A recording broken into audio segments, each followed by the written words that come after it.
sukacita Natal beserta dengan kita semua. Mari bangkit berdiri sama-sama. Kita mau puji, kita mau tinggikan Tuhan. Haleluya.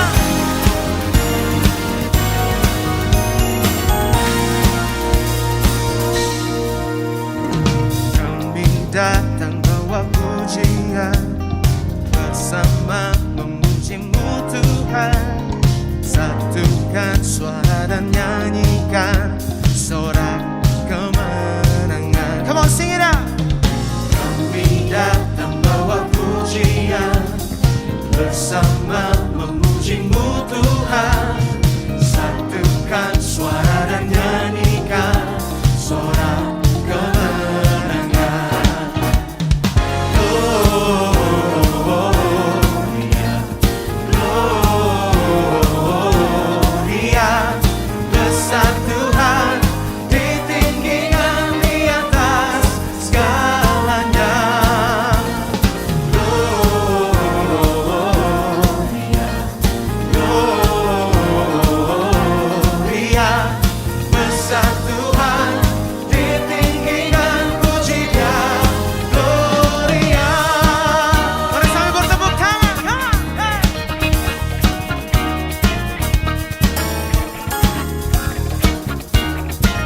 Whoa, yeah. Mari sama-sama katakan. Kami datang bawa pujian, bersama memuji-Mu Tuhan. Satukan suara dan nyanyikan sorak kemenangan. Kami datang bawa pujian, bersama memuji-Mu Tuhan. Satukan suara dan nyanyikan sorak kemenangan. Gloria, Gloria, Gloria. Segala kemuliaan dan keagungan hanya bagi-Mu Tuhan. Come on, declare. We give You glory, we give You honor, we give You praise for all that You are. We give You glory, we give You honor, we give You praise. Gloria,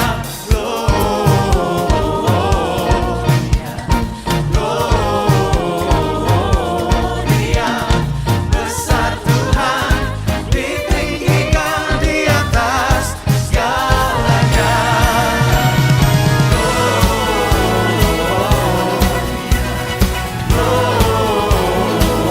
Gloria, besar Tuhan, ditinggikan di atas segalanya.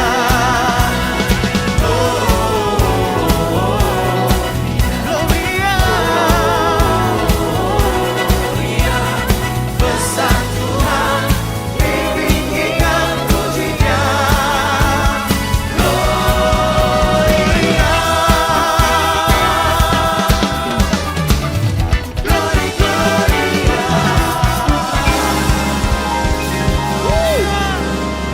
Haleluya. Dengan penuh sukacita dan bersorak-sorai, mari kita sambut Raja di atas segala raja, Yesus Kristus Tuhan. Mari sambut Sang Raja, Yesus Tuhan Juru Selamat dunia, yang datang dalam kemuliaan. Kepadanya diberikan nama di atas segala nama, nama yang berkuasa selamanya. Panggil nama Yesus. Yesus, namanya disebutkan ajaib, penasehat kita. Yesus, Allah yang perkasa, Bapa yang dekat, Raja damai. Yesus, namanya disebutkan ajaib, penasehat kita.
Dia itu Tuhan kami, Dia itu Allah kami, Dia Raja di atas segala raja. Dia lahir untuk kami, Dia mati untuk kami, Dia bangkit bagi kami semua. Dia itu Tuhan kami, Dia itu Allah kami, Dia Raja di atas segala raja.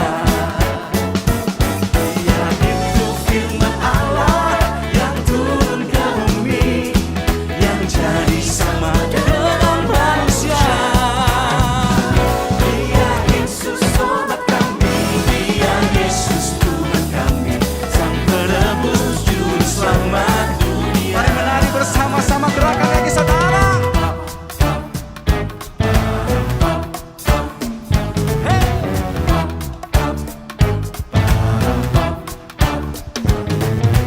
Dia lahir bagiku, Dia mati bagiku, Dia bangkit bagiku, namanya Yesus Juru Selamatku. Dia lahir bagiku, Dia mati bagiku, Dia bangkit bagiku, namanya Yesus Juru Selamatku. Sambil tepuk tangan sama-sama saudara, come on. Haleluya. Tepuk tangan bersama-sama, sorakan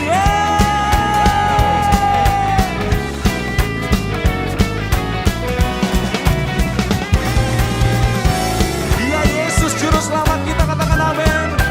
Sang Penebus dunia ini, haleluya. Dia lahir untuk kami, Dia mati untuk kami, Dia bangkit bagi kami semua. Dia itu Tuhan kami, Dia itu Allah kami, Dia Raja di atas segala raja. Dia itu firman Allah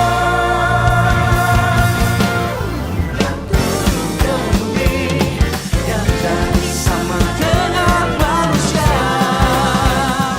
Dia Yesus sobat kami, Dia Yesus Tuhan kami, Sang Penebus. Sambil angkat tangan saudara berkata bersama-sama, Sang Penebus Juru Selamat dunia, Sang Penebus Juru Selamat dunia.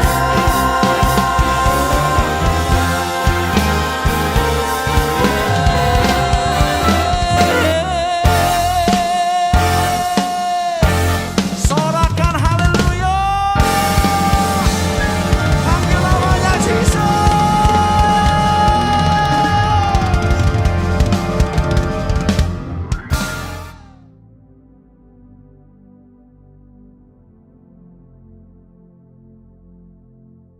Shalom semuanya.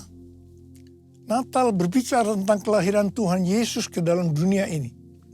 Ternyata kelahiran Tuhan Yesus ke dalam dunia ini sudah dinubuatkan oleh Nabi Yesaya sekitar 700 tahun sebelumnya. Yesaya 9 ayat 5 berkata, sebab seorang anak telah lahir untuk kita, seorang putra telah diberikan untuk kita, tampuk pemerintahan ada di atas bahunya. Dan namanya disebutkan orang, penasihat ajaib, Allah yang perkasa, Bapa yang kekal, Raja damai. Sebagai penasihat ajaib, Tuhan Yesus akan menyingkapkan rencana keselamatan sempurna untuk umat manusia. Disebutkan sebagai Allah yang perkasa, sebab di dalam Dia, di dalam Yesus, seluruh kepenuhan kealahan akan berdiam secara jasmani. Yesus adalah Allah yang menjelma menjadi manusia. Yesus adalah sepenuhnya Allah dan sepenuhnya manusia. Sebagai Bapa yang kekal, artinya Tuhan Yesus datang bukan hanya memperkenalkan Bapa surgawi, tetapi Dia sendiri akan bertindak bagaikan seorang Bapa terhadap umatnya, yaitu mengasihi, melindungi, peduli, dan menyediakan kebutuhan kita umatnya. Sebagai Raja Damai, Tuhan Yesus akan mendamaikan kita dengan Allah melalui pembebasan dari dosa dan kematian. Oh Yesusku, Engkaulah Raja Damai, Kau turun ke dunia, selamatkan manusia. Oh Yesusku, Kau Tuhan penuh kasih, Kau berikan hidupmu untuk tebus dosaku. Kaulah Allah yang kupuji, Kaulah Allah yang kusembah. Kemuliaan bagimu di tempat maha tinggi. Kemuliaan bagimu di tempat maha tinggi. Kaulah Allah yang kupuji, Kaulah Allah yang kusembah. Kaulah Allah yang kupuji, Kaulah Allah yang kusembah.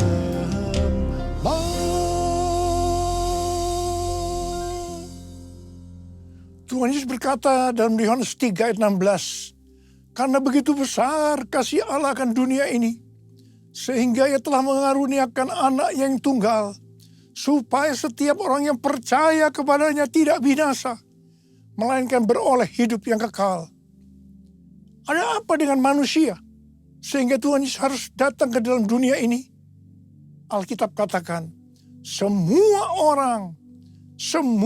orang telah berbuat dosa dan telah kehilangan kemuliaan Allah. Upah dosa adalah maut, mati, tempatnya di neraka. Neraka adalah tempat yang sangat mengerikan. Neraka adalah tempat yang paling gelap dan terdapat ratap dan kertak gigi. Neraka adalah tempat di mana api tidak pernah padam dan ulat bangkai tidak mati. Neraka adalah tempat penyiksaan oleh api dan belerang. Karena itu jangan sampai masuk neraka.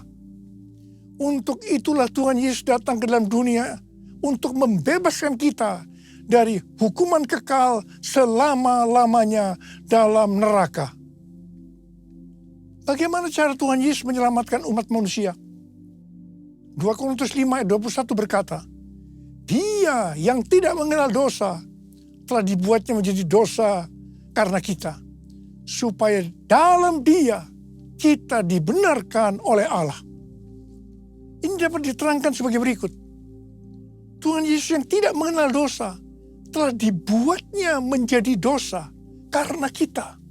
Artinya Tuhan Yesus harus mati karena dosa-dosa kita. Sebenarnya kita yang harus mati karena kita lah yang berdosa. Upah dosa adalah maut, mati. Tetapi Tuhan Yesus tidak berdosa, telah dijadikan dosa. Artinya Tuhan Yesus yang mati menggantikan kita. Kalau kita melihat cara mati dari Tuhan Yesus, saya katakan bahwa itu sangat-sangat tidak manusiawi. Pada saat orang-orang Yahudi berteriak, salibkan dia, salibkan dia, maka Tuhan Yesus harus disalibkan. Proses awal dari penyalipan, jubah Tuhan Yesus dibuka. Tuhan Yesus diikat pada sebuah tonggak. Di sebelah kanan dan kirinya ada 2 algojo yang memegang cambuk. Ujung cambuk itu dari potongan tulang dan potongan besi. Setiap kali cambuk itu dihunjamkan pada tubuh Tuhan Yesus, akan menimbulkan luka yang dalam. Darah bercucuran, sakitnya luar biasa. Tuhan Yesus berteriak-teriak kesakitan. Tuhan Yesus bermandikan darah. Apakah proses itu sudah selesai? Belum. Kepala Tuhan Yesus diberi mahkota duri. Duri ditancapkan di kepalanya. dengan cara dipukul. Sakitnya luar biasa, darah bercucuran. Apakah sekarang sudah selesai? Belum. Tangan dan kaki Tuhan Yesus dipakukan di kayu salib. Sakitnya luar biasa. Darah kembali bercucuran. Tuhan Yesus digantung di atas kayu salib. Di sini Tuhan Yesus menderita secara lahir maupun batin. Secara lahir dia merasakan sesak luar biasa karena cairan yang menekan jantungnya. Secara batin dia mendengar dan melihat semua orang menghujat dia, termasuk salah satu penjahat yang ada di sebelahnya. Pada akhirnya, setelah Tuhan Yesus berseru, "Sudah selesai, kepadanya mulah nyawaku kuserahkan." Tuhan Yesus mati. Pertanyaannya, mengapa Tuhan Yesus harus mati dengan cara seperti itu? Dengan penderitaan yang luar biasa. Darah bercucuran secara luar biasa. Mengapa tidak dengan cara mati yang mudah? Dipenggal kepalanya, selesai. Mengapa harus dengan darah bercucuran? Alkitab katakan, tanpa penumpahan darah, tidak ada pengampunan dosa. Untuk mengampuni dosa saudara. Dosa saudara, dosa kita semua. Tuhan Yesus harus mati dengan cara demikian. Selain itu, apalagi yang Alkitab katakan dengan cara mati Tuhan Yesus yang seperti itu? Yang pertama, penyakit kitalah yang ditanggungnya. Dan yang kedua, penderitaan kita yang dipikulnya. Dan oleh bilur-bilurnya kita disembuhkan. Betapa Tuhan Yesus mengasihi kita semua. Tak terukur kasih-Mu Yesus, Kau telah mati gantikan diriku.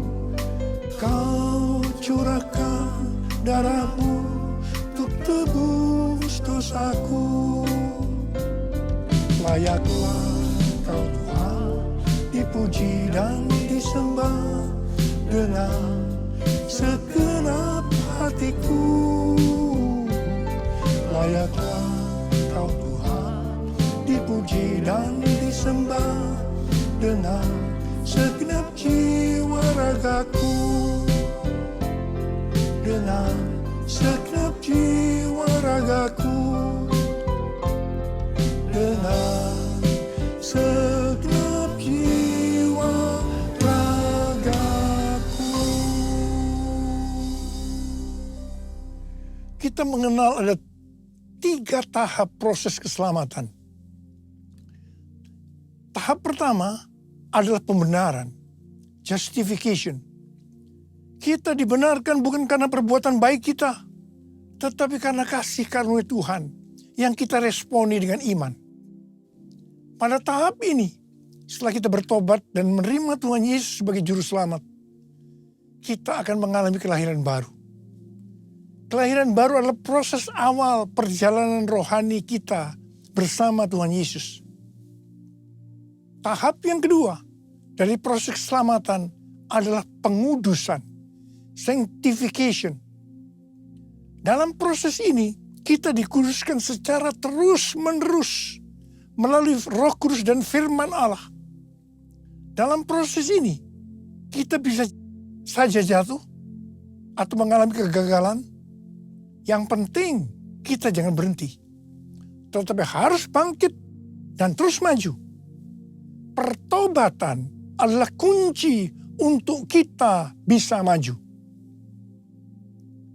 Goal dari proses pengudusan ini adalah menjadikan kita serupa dengan gambarnya. Roma 8 ayat 29 berkata, sebab semua orang yang dipilihnya dari semula, mereka juga ditentukannya dari semula untuk menjadi serupa dengan gambar anaknya. Supaya ia, anaknya itu, menjadi yang sulung di antara banyak saudara. Ini berarti goal kita sebagai orang Kristen adalah menjadi serupa dengan gambarnya. Untuk menjadi serupa dengan gambarnya, maka sesuai dengan 1 Yohanes 2 ayat 6 yang berkata, barang siapa mengatakan bahwa ia ada di dalam dia, ia wajib hidup sama seperti Kristus telah hidup. Karena kita hidup sama seperti Kristus telah hidup, maka kita akan menjadi serupa dengan gambarnya. Menjadi serupa dengan gambarnya artinya menjadi murid Tuhan Yesus. Tahap ketiga dari proses keselamatan adalah pemuliaan, glorification. Kita yang menjadi serupa dengan gambarnya, yaitu murid. Pada saat Tuhan Yesus datang di awan-awan untuk menjemput gerejanya, kita akan menerima tubuh baru yang dikenal dengan tubuh kemuliaan. Dan setelah itu kita akan diangkat bersama-sama untuk bertemu dengan Yesus Kristus di awan-awan. Setelah itu kita akan masuk surga dan akan bersama-sama Tuhan Yesus selama-lamanya. Layak dipuji disembah, Kaulah yang bertakhta dulu sekarang dan selamanya. Raja atas segala raja, namamu besar termulia.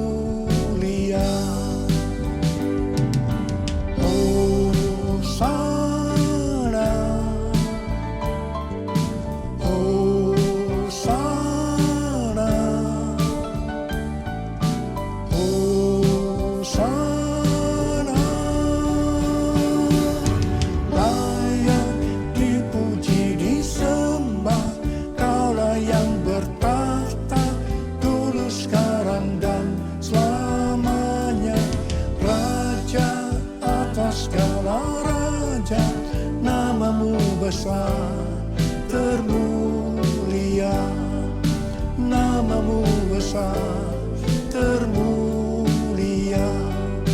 Namamu besar termulia. Yesaya 60 ayat 1 sampai dengan 3 berkata, bangkitlah, menjadi teranglah, sebab terangmu datang dan kemuliaan Tuhan terbit atasmu. Sebab sesungguhnya kegelapan menutupi bumi dan kekelaman menutupi bangsa-bangsa, tetapi terang Tuhan terbit atasmu dan kemuliaannya menjadi nyata atasmu. Bangsa-bangsa berduyun-duyun datang kepada terangmu dan raja-raja kepada cahaya yang terbit bagimu. Bangsa-bangsa berduyun-duyun datang kepada terangmu dan raja-raja kepada cahaya yang terbit bagimu. Artinya, kalau kita bangkit untuk menyelesaikan amanat agung, maka akan terjadi penuaian jiwa secara global. Kita diingatkan bahwa tugas kita sebagai orang percaya, apapun yang menjadi profesi kita, adalah untuk menyelesaikan amanat agung, yaitu untuk menjadikan semua bangsa menjadi murid Tuhan Yesus.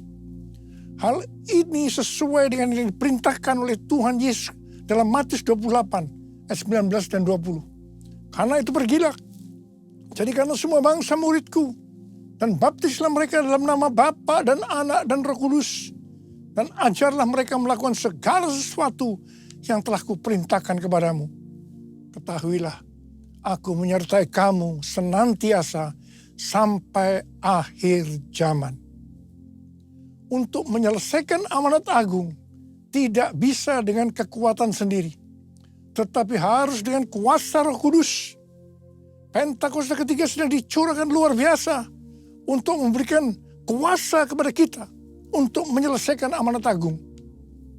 Hari-hari ini Tuhan sedang berbicara kepada gerejanya di seluruh dunia tentang tahun 2033. Dikatakan bahwa pada tahun 2033 setiap orang, everyone, diberi kesempatan untuk berjumpa dengan Tuhan Yesus secara autentik melalui kuasa dan hadirat Roh Kudus. Rick Warren, seorang hamba Tuhan, mendapatkan bahwa goal untuk menyelesaikan amanat agung tahun 2033. Ketika Tuhan Yesus ditanya oleh murid-muridnya tentang tanda kedatangannya untuk kali yang kedua dan tanda akhir zaman, salah satunya Tuhan Yesus menjawab seperti yang terdapat dalam Matius 24 ayat 14 yang berkata, Injil kerajaan ini akan diberitakan di seluruh dunia menjadi kesaksian bagi semua bangsa. Sesudah itu barulah tiba kesudahannya. Dengan perkataan lain, dapat disebutkan bahwa setelah amanat agung selesai, Tuhan Yesus akan datang untuk kali kedua. Sesuai yang dikatakan oleh Matius 24 ayat 14, bahwa setelah Injil kerajaan diberitakan di seluruh dunia menjadi kesaksian bagi segala bangsa, atau berarti setelah amanat agung selesai, baru sesudah itu Tuhan Yesus datang. Kalau memang benar tahun 2033 amanat agung selesai, sesudah itu baru Tuhan Yesus datang kembali. Kata sesudah itu tidak ada yang tahu itu kapan. Bisa 1 bulan, 1 tahun, 5 tahun, tetapi yang jelas tidak akan lama. Sebab Tuhan Yesus berkata, Aku datang segera. Saya tidak pernah berkata bahwa Tuhan Yesus pasti datang tahun 2033. Itu tidak alkitabiah. Tetapi saya katakan tahun 2033 Tuhan Yesus bisa datang. Ini alkitabiah. Siapa yang akan menyelesaikan amanat agung? Mari bersama-sama angkat tangan kita di hadapan Tuhan dan berkata, Saya Tuhan, saya Tuhan. Saya akan mengingatkan bahwa waktu kedatangan Tuhan Yesus untuk kali kedua sudah sangat-sangat dekat. Mari kita mempersiapkan diri sebaik-baiknya, yaitu dengan menyelesaikan amanat agung. 1 Tesalonika 4 ayat 16 sampai dengan 18 berkata, sebab pada waktu aba-aba diberi, pada waktu pemimpin malaikat berseru dan sangkakala Allah berbunyi, maka Tuhan sendiri akan turun dari sorga dan mereka yang mati dalam Kristus akan lebih dahulu bangkit. Sesudah itu kita yang hidup, yang masih tinggal, akan diangkat bersama-sama dengan mereka dalam awan menyongsong Tuhan di angkasa. Demikianlah kita akan selama-lamanya bersama-sama dengan Tuhan. Karena itu, hiburkanlah seorang akan yang lain dengan perkataan ini. Ada berapa banyak yang merindukan untuk ikut dalam pengangkatan? Yang rindu untuk ikut dalam pengangkatan, kita harus melakukan seperti yang terdapat dalam Kolose 3 ayat 1 sampai dengan 4 yang berkata, karena itu apabila kamu dibangkitkan bersama dengan Kristus, carilah hal-hal yang di atas, di mana Kristus ada, duduk di sebelah kanan Allah. Pikirkanlah hal-hal yang di atas, bukan yang di bumi. Sebab kamu telah mati dan hidupmu tersembunyi bersama dengan Kristus di dalam Allah. Apabila Kristus yang adalah hidup kamu tampak kelak, kamu pun akan tampak bersama dengan Dia dalam kemuliaan. Jadi kita harus mencari hal-hal yang di atas. Kita harus memikirkan perkara-perkara di atas, bukan yang di bumi. Natal tahun 2024 mengingatkan kita bahwa Tuhan Yesus Kristus menghendaki agar kita hidup bersama-sama dengan Dia di sorga. Ingat bahwa di sorga kita punya Tuhan Yesus yang adalah penasihat ajaib, Allah yang perkasa, Bapa yang kekal, Raja damai. Karena itu kita harus memikirkan perkara yang di atas. Dan perbuatan kita harus sesuai dengan itu. Kita harus menilai, mempertimbangkan, dan memikirkan segala sesuatu dari sudut pandang kekekalan dan surga. Tujuan dan sasaran kita hendaknya mencari hal-hal yang rohani. Tema Natal tahun 2024 adalah pikirkanlah perkara yang di atas. Karena Tuhan Yesus merindukan agar kita bersama-sama dengan Dia di sorga. Mari kita angkat tangan kita. Katakan bersama saya. Sembah dan puji Dia. Sembah dan puji Dia. Sembah dan puji Dia. Sang Raja. Sekali lagi. Sembah dan puji Dia. Sembah dan puji Dia. Sembah dan puji Dia. Sang Raja.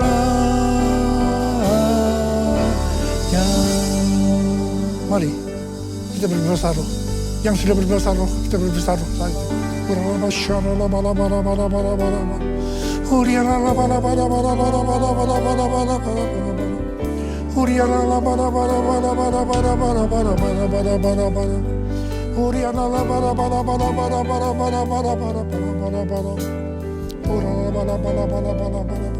Bapa, kami berdoa buat anak-anak-Mu saat ini Tuhan. Kami akan mengakhiri tahun 2024. Kami akan memasuki tahun yang baru, tahun 2025. Berkat-Mu melimpah buat mereka ya Tuhan.